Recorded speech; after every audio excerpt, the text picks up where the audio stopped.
Chapter-3. Is Opportunity Monopolized? No man is kept poor because opportunity has been taken away from him, because other people have monopolized the wealth, and have put a fence around it.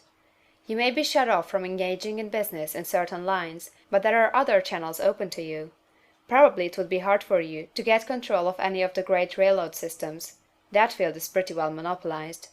But the electric railway business is still in its infancy, and offers plenty of scope for enterprise, and it will be but a few years until traffic and transportation through the air will become a great industry, and in all its branches will give employment to hundreds of thousands and perhaps to millions of people. Why not turn your attention to the development of aerial transportation, instead of competing with J. Hill and others for a chance in the steam railway world? It is quite true that if you are a workman in the employ of the Steel Trust, you have very little chance of becoming the owner of the plant in which you work. But it is also true that if you will commence the act in a certain way, you can soon leave the employ of the Steel Trust. You can buy a farm of from 10 to 40 acres, and engage in business as a producer of foodstuffs. There is great opportunity at this time for men who will live upon small tracts of land and cultivate the same intensively. Such men will certainly get rich. You may say that it is impossible for you to get the land, but I am going to prove to you that it is not impossible, and that you can certainly get a farm if you will go to work in a certain way. At different periods the tide of opportunity sets in different directions, according to the needs of the whole, and the particular stage of social evolution which has been reached.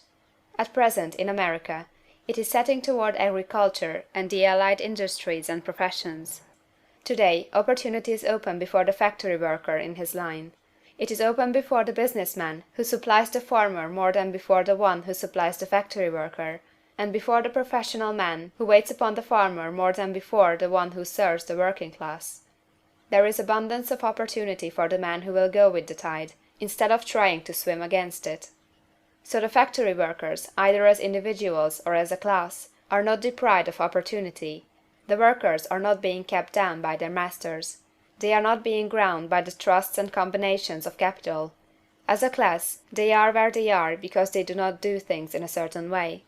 If the workers of America chose to do so, they could follow the example of their brothers in Belgium and other countries, and establish great department stores and cooperative industries.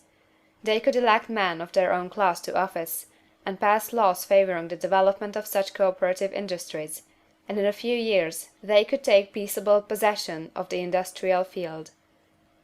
The working class may become the master class whenever they will begin to do things in a certain way. The law of wealth is the same for them as it is for all others. This they must learn, and they will remain where they are as long as they continue to do as they do. The individual worker, however, is not held down by the ignorance or the mental slothfulness of his class.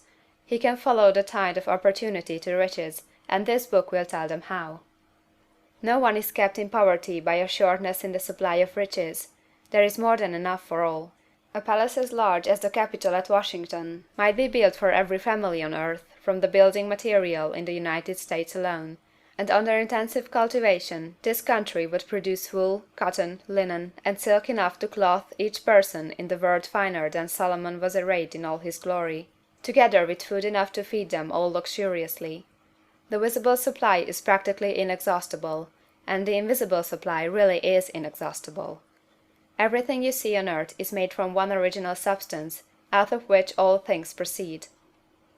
New forms are constantly being made, and older ones are dissolving, but all are shapes assumed by one thing. There is no limit to the supply of formless stuff, or original substance. The universe is made out of it, but it was not all used in making the universe. The spaces in, through, and between the forms of the visible universe are permeated and filled with the original substance, with the formless stuff, with the raw material of all things. 10,000 times as much as has been made might still be made, and even then we should not have exhausted the supply of universal raw material.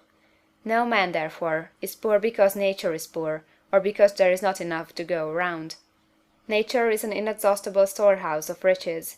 The supply will never run short. Original substance is alive with creative energy, and is constantly producing more forms. When the supply of building material is exhausted, more will be produced. When the soil is exhausted, so that foodstuffs and materials for clothing will no longer grow upon it, it will be renewed, or more soil will be made. When all the gold and silver has been dug from the earth, if man is still in such a stage of social development that he needs gold and silver, more will be produced from the formless. The formless stuff responds to the needs of man, it will not let him be without any good thing. This is true of man collectively. The race as a whole is always abundantly rich, and if individuals are poor, it is because they do not follow the certain way of doing things which makes the individual man rich. The formless stuff is intelligent. It is stuff which thinks. It is alive, and is always impelled toward more life.